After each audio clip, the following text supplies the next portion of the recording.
Circus. आज की कहानी अमेरिका के सर्कस नाम के होटल के सच्ची घटनाओं पर आधारित है। डैनियल को उसके पापा अपने साथ लास वेगास के फेमस सर्कस में लाए थे। ये दुनिया का इकलौता परमानेंट सर्कस माना जाता है, जो साथ ही में एक होटल भी है। डैनियल को तो सर्कस का इतना शौक नहीं था, पर उसके पापा बहुत ही ज्यादा एक्साइटेड थे। वो चाहते थे कि जैसे बचपन में वो खुद सर्कस देखा करते थे, वैसे ही उनका बेटा भी सर्कस देख पाए। पर डैनियल सर्कस में कुछ खास इंटरेस्टेड नहीं था, और वो बस अपने पापा का मन रखने के लिए उनके साथ आ गया था। सर्कस के पास पहुंचते ही वहां की हवा में मानो एक अलग सी ही एक्साइटमेंट थी। डैनियल और उसके पापा शो के एक दिन पहले ही वहां पहुंच गए थे, इसलिए उन्होंने सर्कस के होटल में रेस्ट करने के लिए एक रूम ले लिया था। रिसेप्शनिस्ट ने उन्हें रूम नंबर 123 की चाबी थमाई और वो दोनों ऊपर चले गए। होटल के उस फ्लोर पर चढ़ते ही उन दोनों को एक अजीब सी घुटन महसूस हुई। डैनियल के पापा रूम का दरवाजा खोलने लगे। तभी डैनियल को अपने कान में किसी बच्चे के हंसने की हल्की सी आवाज आई। डैनियल तुरंत मुड़कर इधर उधर देखने लगा, पर आसपास कोई नहीं था। डैनियल ने अपने पापा से कुछ नहीं कहा और दरवाजा खुलने पर वो उनके साथ रूम के अंदर चला गया। लेकिन रूम खुलते ही डैनियल और उसके डैड दंग रह गए, क्योंकि उनके पूरे रूम का सभी सामान इधर उधर बिखरा हुआ था। ऐसा लग रहा था कि जैसे रूम में कोई तूफान आया हो। वो दोनों सीधा रूम से बाहर निकले और फ्लोर पर काम कर रहे हाउसकीपर को आवाज लगाकर बुलाने लगे। हाउसकीपर के आते ही वो उसे रूम दिखाने ले गए, तो रूम का सभी सामान अपनी सही जगह पर रखा हुआ था। डैनियल और उसके डैड को अपनी आंखों पर विश्वास ही नहीं हो रहा था। अभी कुछ ही देर पहले उन्होंने अपनी आंखों से रूम की बिगड़ी हुई हालत देखी थी, पर अब सब कुछ बिल्कुल सही तरीके से रखा हुआ था।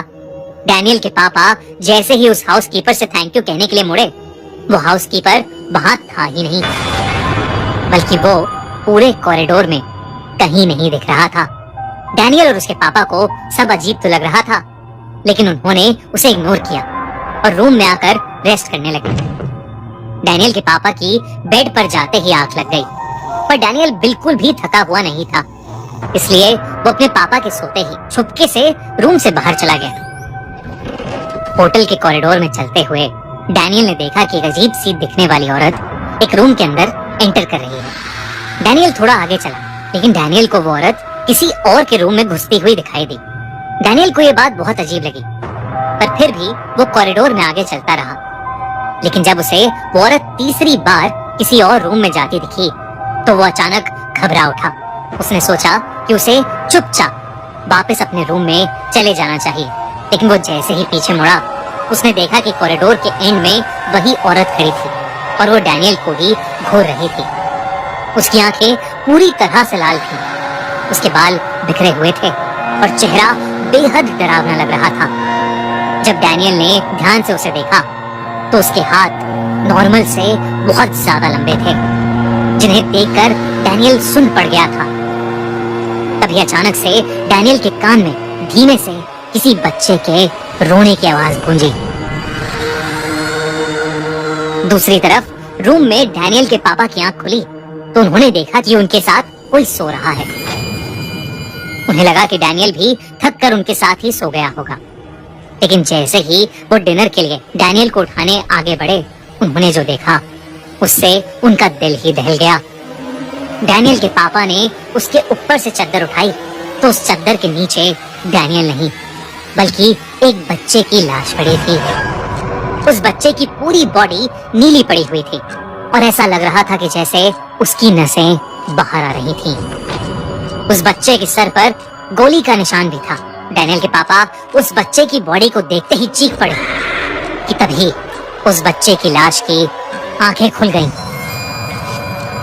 वो देखकर डैनियल के पापा उस रूम से बाहर भागे और डैनियल को ढूंढने की कोशिश करने लगे।